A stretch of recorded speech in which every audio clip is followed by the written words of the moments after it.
Good evening, everyone. Myself Pooja Singh. Here, this is the sedimentary part 3, sedimentary structure part 3, where I am going to teach you about the Hujul-Stoll diagram. Hujul-Stoll diagram is a very important diagram from examination point of view, like CSIR net. So, please listen carefully so that you can solve all the questions regarding the Hujul-Stoll diagram. So, let's start. This is the Hujul-Stoll diagram. You can easily see that the whole I have divided the whole diagram into two flow regime, that is from the velocity above the point 1 to 10 it upper flow regime, and from velocity to from point 1 to point 001 to 1 is your lower flow regime. So I will talk between these two basically, but let's explain what is being sketched in the whole diagram. So you can see there are two curves, that is the red one and the blue one. So the zone above the red curve indicates your erosion and transport, while the zone below the blue one indicates deposition, and the zone in between red and blue is transport, indicates transport. So what is the basic, what this diagram actually depicts? So zone above, I will explain the zone above the red curve. So you can see here at the top portion, this grain size has been, different grain size has been given, like clay, silt, sand, pebble, cobble and boulders. Clay is the finest, silt is quite coarse than the silt, sand is quite coarse than the silt, and pebble, cobble and boulder is the coarsest. So towards right the grain size increases, and towards left grain size decreases. So for the clay it is quite difficult to erode the particles because there is a good amount of cohesion in the clay, but as the water approaches, high velocity water approaches towards silt, it is greater than the silt, it is quite easy to erode the grains size, and up to the sand it is also quite very easy to erode the grains as compared to clay, because clay is quite difficult to erode.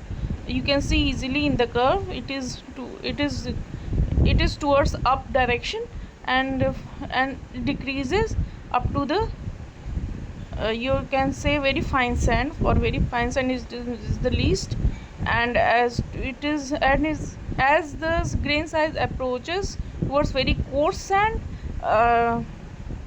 it is again quite difficult to as compares to silt and very fine sand.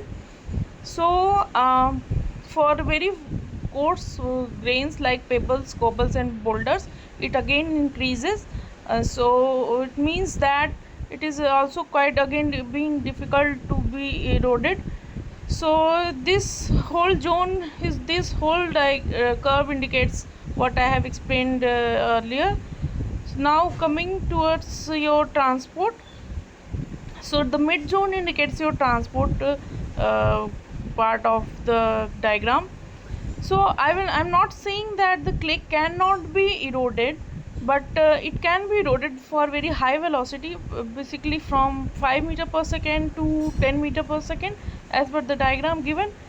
So for very fine grains, the sediments are transported as suspension load, and for very coarse grain the sediments are transported as bed load. Now for the zone below the as the velocity decreases from point 1, not point 1, I can say, for as the velocity decreases from 1 to 0.001, again the deposition is started. So you can say here I will read it once what I have explained earlier, I have written in the next slide. So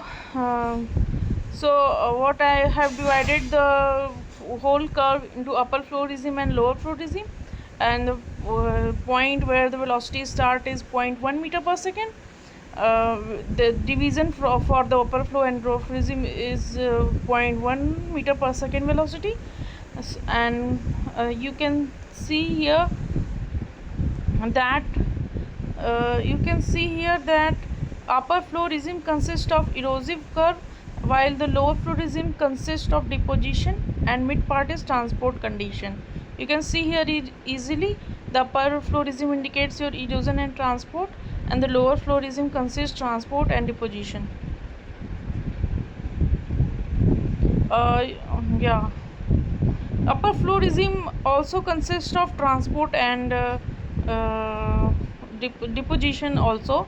I will not say the upper flow solely consists of erosion and transport. So you can see here the transport and deposition is blend of lower flow regime and upper flow regime both.